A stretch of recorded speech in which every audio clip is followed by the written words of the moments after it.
السلام علیکم، میں مسعود حسن بٹ، آپ دیکھ رہے ہیں بی کے نیوز یوٹیوب پر۔ ہمارے چینل کو سبسکرائب کریں بی کے نیوز پلس ایچ ڈی، اور ہمارے واٹس ایپ نمبر پر اپنی ویڈیو سینڈ کریں اور اپنی رائے سے ہمیں آگاہ کریں۔ ہمارا واٹس ایپ نمبر ہے 030227221952۔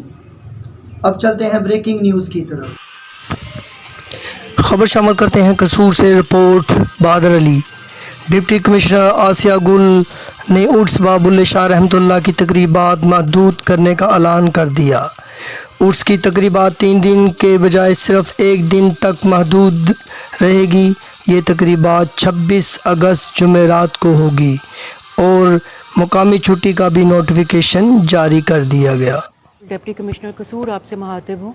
اس دفعہ حضرت بابا بلے شاہ رحمۃ اللہ علیہ کے عرس کی تقریبات جو کہ ٹریڈیشنلی 3 دن کے لیے منعقد ہوا کرتی تھیں، 25، 26 اور 27، ان کو ہم نے موجودہ حالات کی وجہ سے، سیکیورٹی خدشات اور کرونا کے بڑھتے ہوئے ریٹ کی وجہ سے 1 دن کے لیے محدود کیا ہے۔ اب یہ تقریب صرف 26 تاریخ کو منعقد ہوگی، جس میں چادر پوشی اور دوسری ساری تقریبات کو ایک